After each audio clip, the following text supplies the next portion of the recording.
Hi everyone, how are you going? So I have had a number of emails from people who are asking questions about the Shakespeare monologue.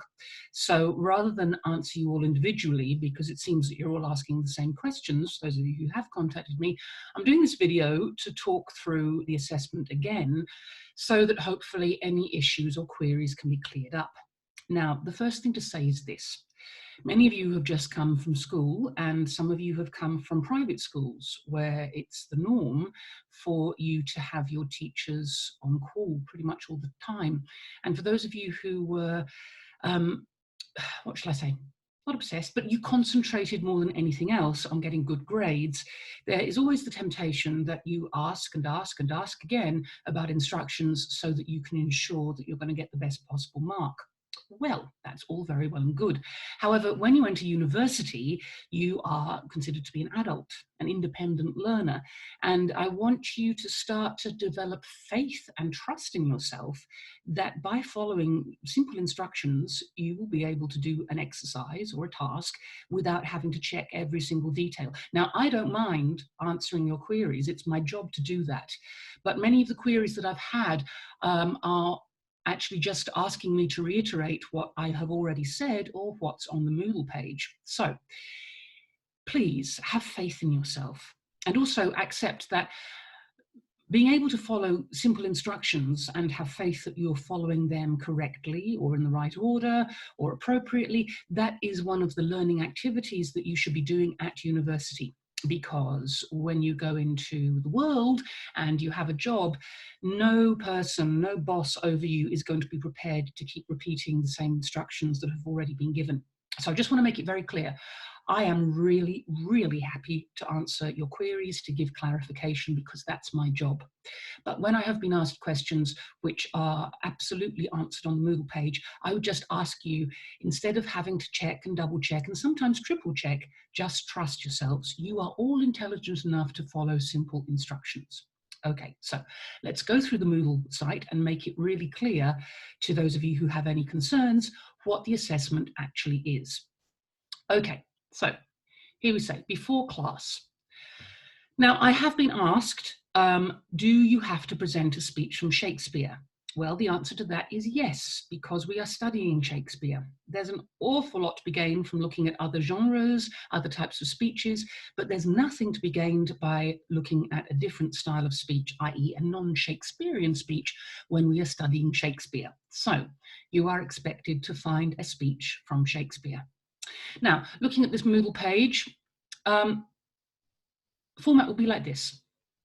I'll ask someone in the class to give their speech. Well, let's look down at what the assessment says about this. Each student is required to learn by heart and present a speech in verse from Shakespeare of no more than 10 lines or equivalent to 3 minutes. Quite understandably, some people have been asking, what does this 3 minutes mean? Well, I should explain.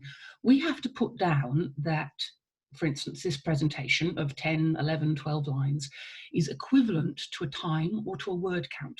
That's because every unit is supposed to have 4,500 words of assessment or equivalent.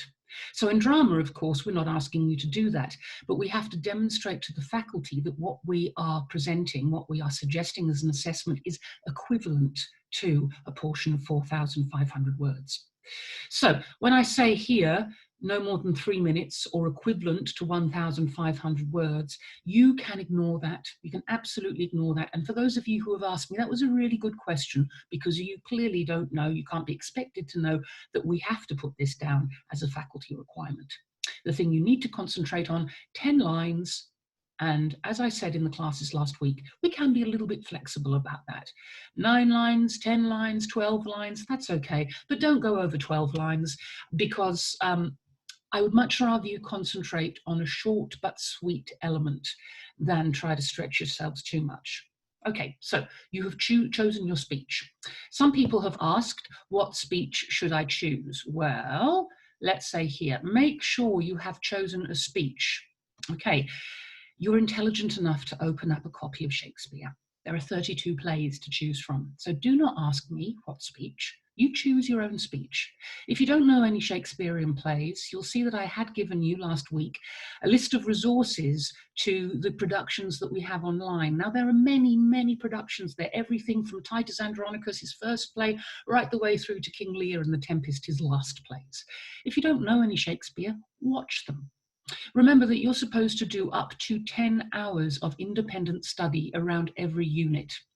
10 hours, well, that's watching, what shall we say, 3.5 Shakespeares, possibly even 3 Shakespeares, depending on the production. So if you don't know any Shakespeare plays, then start being independent, start being resourceful, read them, watch them, get to know your subject matter.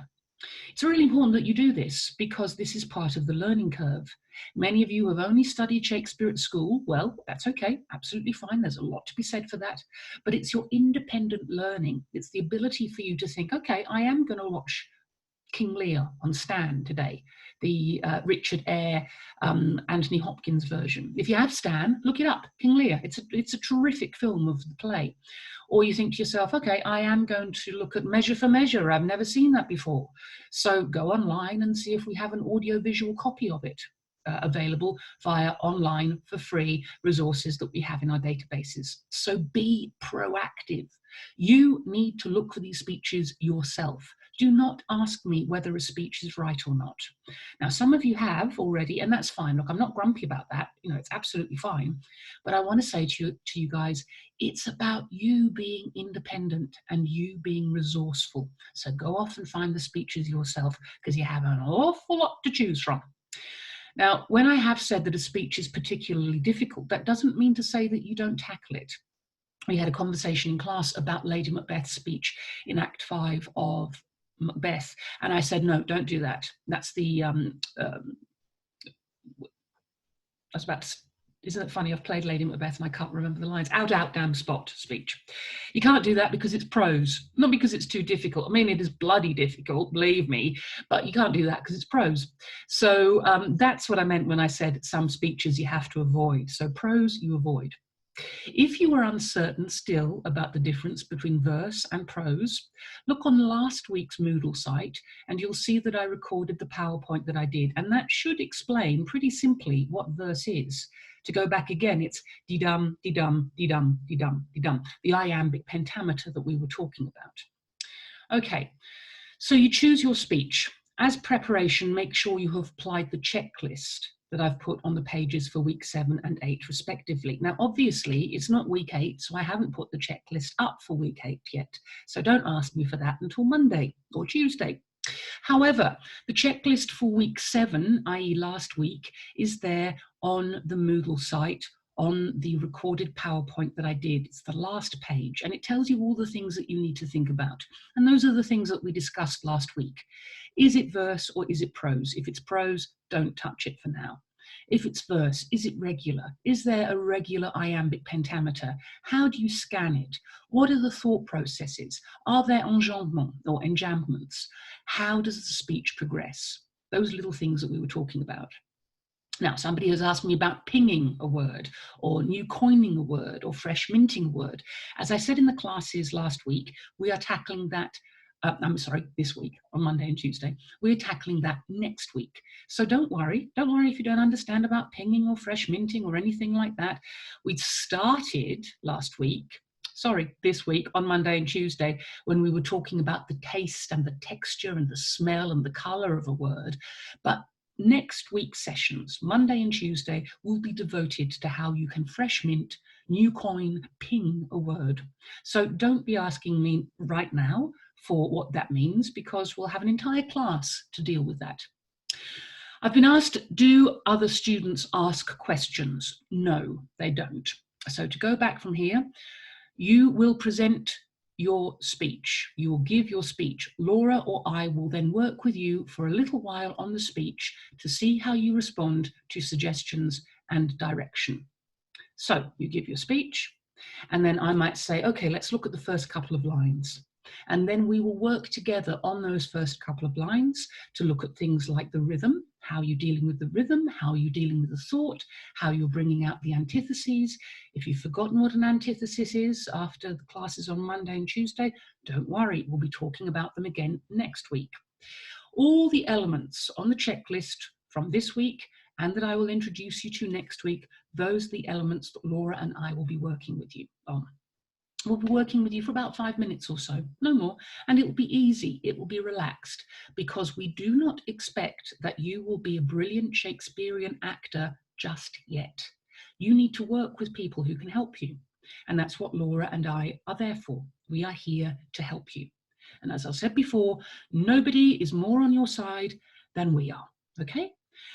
You give your speech. Laura and I will then work with you. You do not have to submit any written work about this. Look at the rubric. Nowhere here does it say anything about writing about the speech. But what is very helpful is if you can either email me or Laura, no, email me a copy of your speech, or even better still, have it on your laptop, okay, and see if you can share it with me as we're going through the speech. Now, that might not be necessary at all, because a lot of the speeches you'll be choosing I will know anyway, but there might be a completely, say you choose a speech from Henry IV. I don't know Henry IV very well, so we might need to cross-reference with the speech. If you don't know how to share your speech, if you don't know how to share your page on a Zoom site, don't worry. You don't have to do it, okay? Laura and I will know how to help you, even if we're just listening to you. And in many ways, just listening is the best option, because it means we are attuned to what you are doing. So let's reiterate this again, okay? You learn a speech from Shakespeare, not from any other author, and you choose the speech yourself. You do not ask me what speech to do, and you did not ask Laura what speech to do. You use your own initiative and you choose a speech yourself. The speech has to be in verse. The speech needs to be about 10 lines long. Do not worry about whether the speech is 3 minutes or 1,500 words long, because that is irrelevant. You learn your speech by heart. You present your speech either to Laura or to me, and we work with you on it. And when I say that before your speech, you have to work through the checklist, that means I'm talking about the checklist on the PowerPoint on this week's Moodle site, and the one that will be uploaded next week on next week's Moodle site. I hope this is clear. To be perfectly honest, I don't know how I can be more clear with my instructions. It's written down. It's written down here. It's written down on the assessment page. I did tell you all of this in class, and here we have a video telling you this again. So do not think that you have to check in with me that you are doing the right thing. Accept, please, that I have given you every single piece of information I can about this assessment. And if you contact me to ask me a question, I will probably just be repeating what I've just said in this video. Remember, I am not at all grumpy that you have asked me these questions. That's why I'm doing this video. What I do want you to do, though, is have faith in yourself. Remember that line I told you from Shakespeare? "'Tis required you do awake your faith." Okay, guys, I will see you Monday and Tuesday, where we will talk about fresh minting, pinging, and new coining. I hope you have a lovely weekend. See you next week. Okay, bye.